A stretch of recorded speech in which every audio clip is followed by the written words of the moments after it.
নমস্কাৰ নিউজ নাওৰ ষ্টুডিঅ'ত মই শ্ৰীমন্ত মাধৱ বৰুৱা চাওয়াহক কি আছে আজি আমাৰ সংবাদ 25 ছেপ্টেম্বৰ বুধবাৰে যোৰহাটৰ মুক্তিযুঁজাৰু ভৱনৰ প্ৰেক্ষাগৃহত বিশ্ব ফাৰ্মাচিষ্ট দিৱস পালন নিউজ নাওৰ এক ৰিপৰ্ট 25 ছেপ্টেম্বৰ 2024 যোৰহাটত বিশ্ব ফাৰ্মাচিষ্ট দিৱস পালন কৰা হয় প্ৰতি বছৰৰ দৰে এই বছৰো দিনজোৰা কাৰ্যসূচীৰে যোৰহাট জিলাৰ সকলো ফাৰ্মাচিষ্টৰ উদ্যোগত ঐতিহ্যমণ্ডিত যোৰহাটৰ মুক্তিযুঁজাৰু ভৱনৰ প্ৰেক্ষাগৃহত বিশ্ব ফাৰ্মাচিষ্ট দিৱস পালন কৰা হয় বিশ্ব ফাৰ্মাচিষ্ট দিৱসৰ লগত সংগতি ৰাখি মূল সভাৰ এটি বিষয়বস্তু নিৰ্বাচন কৰি সেই বিষয়বস্তুৰ বিষয়ে বিতংকৈ আলোকপাত কৰা হয় এই বছৰৰ বিশ্ব ফাৰ্মাচিষ্ট দিৱসৰ বিষয়বস্তু হ'ল Pharmacist Meeting Global Health Needs ভাৰতীয় ফাৰ্মাচী শিক্ষাৰ পিতৃ মহাদেৱ লাল শ্ৰফৰ প্ৰতিচ্ছবিত যোৰহাটৰ যুটীয়া স্বাস্থ্য আৰু চিকিৎসা সেৱা সঞ্চালক ডাক্তৰ দিলীপ দেৱশৰ্মা আৰু পদ্মেশ্বৰ বৰাই মন্ত্ৰী প্ৰজ্বলন কৰি সভাৰ শুভাৰম্ভণি কৰে মূল সভাৰ সভাপতিত্ব কৰে যোৰহাট জিলা ঔষধালয়ৰ প্ৰবন্ধক ত্ৰিদীপ চাংমাই এই সভাত মুখ্য অতিথি হিচাপে উপস্থিত থাকে যোৰহাটৰ যুটীয়া স্বাস্থ্য আৰু চিকিৎসা সেৱা সঞ্চালক ডাক্তৰ দিলীপ কুমাৰ দেৱশৰ্মা বিশিষ্ট অতিথি হিচাপে উপস্থিত থাকে ক্ৰমে পদ্মেশ্বৰ বৰা অৱসৰপ্ৰাপ্ত pharmacist doctor Ratul Dutta DSO doctor Ajit Baruah SDM and HO school health doctor Mukundaram Bhattacharya doctor Thaneswar Dutta additional public health Julibar Thakur pharmacist Harun Gani অৱসৰপ্ৰাপ্ত ফাৰ্মাচিষ্ট চিনু গগৈ মুখ্য ফাৰ্মাচিষ্ট থানেশ্বৰ দত্ত স্বাস্থ্য বিষয়াৰ অংশগ্ৰহণেৰে সভাৰ সৌষ্ঠৱ বৃদ্ধি কৰা হয়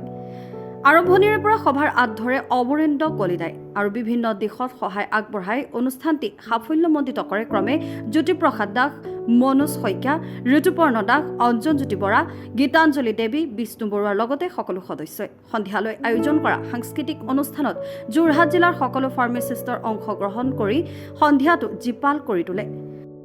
যেটো প্ৰত্যেক বছৰ 25 ছেপ্টেম্বৰ দিনটো পালন কৰি অহা হৈছে এইটো মানে ৱৰ্ল্ড মানে ইণ্টাৰনেশ্যনেল ফাৰ্মাচিউটিকেল ফেডাৰেশ্যন যিটো শ্বৰ্টকাট FIP বুলি কোৱা হয় তেওঁলোকৰ 1912ত এইটো মানে প্ৰতিষ্ঠা হৈছিলে আৰু 2009 চনত যিটো ইস্তানবুলত তেওঁলোকৰ কংগ্ৰেছ হৈছিলে তাত তুৰ্কীৰ যিটো মানে ব্ৰাঞ্চ তেওঁলোকে এইটো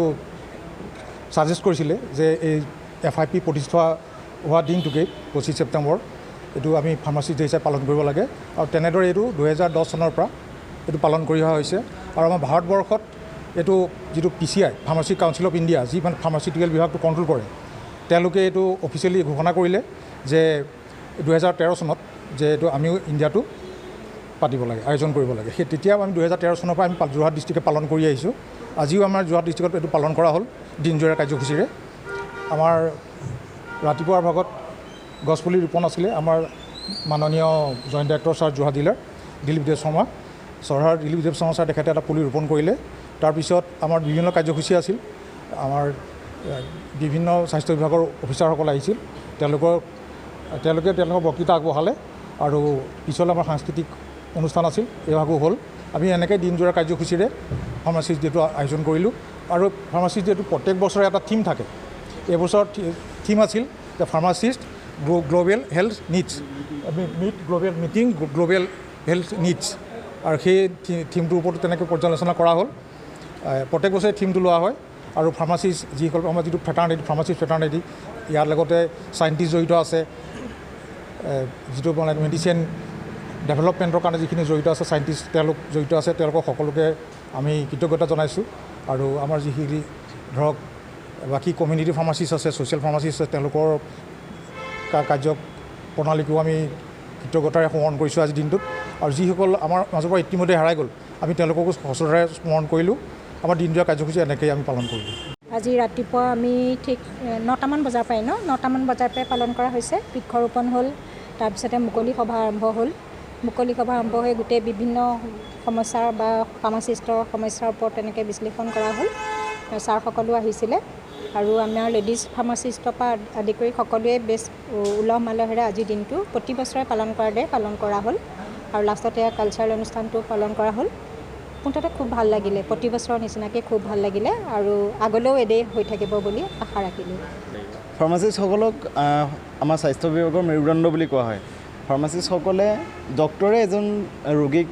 জীৱন দিয়ে ঔষধৰে আৰু সেই ঔষধত জীৱন দিয়ে ফাৰ্মাচিষ্টে তো ফাৰ্মাচিষ্টসকলৰ ভূমিকা সমাজত এখন সুস্থ সমাজৰ কাৰণে ফাৰ্মাচিষ্টৰ ভূমিকা অতি গুৰুত্বপূৰ্ণ। ফাৰ্মাচিষ্টসকলৰ গুৰুত্বপূৰ্ণ এইটো কাৰণে কাৰণ এটা দৰৱ ঔষধ এটা মেনুফেকচাৰিঙৰ পৰা এই এক্সপায়াৰী ডেট হৈ যোৱাৰ পিছত তাক ডিছপ'জেবল কৰালৈকে ফাৰ্মাচিষ্ট এজনৰ অৰিহণাৰ ভূমিকা গুৰুত্বপূৰ্ণ। আৰু সদায় আমি তেনেকৈ বহুত কষ্টৰ মাজেৰে ফাৰ্মাচিষ্টসকলে এই অৱদান আগবঢ়াই আহিছে। সেই অৱদানটো যিহেতু ফাৰ্মাচিষ্টসকলৰ ত্যাগৰ যিখিনি তেওঁ এই ত্যাগৰ সন্মানৰ খাতিৰতে এই দিনটো আজিৰ দিনটো